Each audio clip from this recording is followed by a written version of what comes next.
Hello అండి అందరికీ ఈరోజు గోంగూర నిల్వ పచ్చడి ఎలా చేయాలో చూసేద్దాం.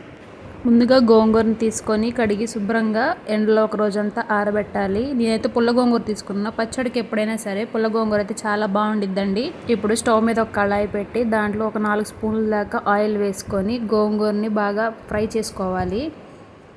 నిల్వ పచ్చళ్ళకి ఎప్పుడైనా సరే పల్లి ఆయిలే వేసుకోవాలండి, చాలా బాగుంటుంది. సన్ఫ్లవర్ ఆయిల్ బాగుండదు, పల్లి ఆయిల్ అయితేనే బాగుంటుంది, ఎక్కువ రోజు నిల్వ ఉంటుంది. చూసారా, గోంగూరను అయితే ఇలా అడుగంటకుండా ఊరికి కలుపుతూ ఉండాలి. చూసారా, ఇప్పుడు ఆయిల్ అయితే పైకి తేలింది అంటే గోంగూర బాగా మగ్గినట్లే. ఇక దీన్ని అయితే స్టవ్ ఆఫ్ చేసి చల్లారనివ్వాలి బాగా. ఇప్పుడు గోంగూర అయితే చల్లారిన తర్వాత ఒక మిక్సీ జార్లో ఒక వెల్లుల్లి, రాక్ సాల్ట్ అంటే గల్లుప్పు అయితేనే బాగుండిద్దండి నిల్వ పచ్చళ్ళకి ఎప్పుడైనా సరే. సగం గోంగూరను అయితే వేసి మిక్సీ చేసుకోవాలి.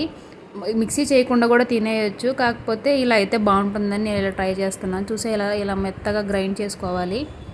చూసారా, ఇలా మెత్తగా గ్రైండ్ అయిన తర్వాత వేరే బౌల్లో తీసుకోవాలి, మిక్సింగ్ బౌల్లో. ఇప్పుడు రెండు బాగా మిక్స్ చేసుకోవాలి. మిక్స్ చేసుకున్న తర్వాత ఒక కప్పు కారాన్ని అయితే తీసుకున్నాను నేను.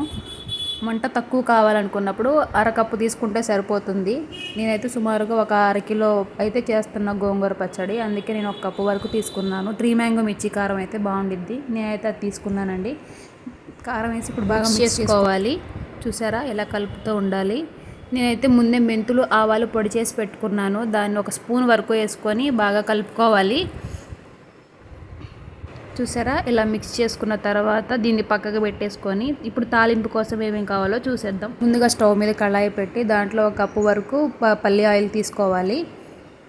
ఆయిల్ బాగా హీట్ అయిన తర్వాత దాంట్లో తాలింపు గింజలు అయితే వేసుకోవాలి. తాలింపు గింజలు బాగా వేగిన తర్వాత 2 టేబుల్ స్పూన్ దాకా జీలకర్ర తీసుకోవాలి. తర్వాత వెల్లుల్లి కచ్చపచ్చగా దంచి వేసుకోవాలి. ఒక 5-6 వరకు ఎండుమిర్చి తీసుకున్నాను నేనైతే. చూసారా, ఇలా ఫ్రై అవుతూ ఉండాలి. లైట్గా గోల్డెన్ బ్రౌన్ వచ్చిందాకా ఫ్రై చేస్తూనే ఉండాలి. సిమ్లోనే ఉంచాలండి స్టవ్, లేకపోతే మాడిపోతుంది తాలింపు. కొద్దిగా ఇంగువ కూడా వేసుకోవాలి.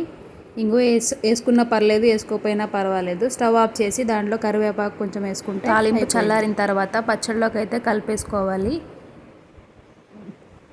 తాలింపు వేసేసిన తర్వాత బాగా మిక్స్ చేసుకొని దీన్ని అయితే ఒక గాజు సీసాలో పెట్టుకుంటే 1 నెల వరకు అయితే నిల్వ ఉంటుంది, చాలా బాగుంటుంది. ఒకసారి ట్రై చేయండి. ఇంతేనండి, సింపుల్గా గోంగూర నిల్వ పచ్చడి అయితే రెడీ అయిపోయింది.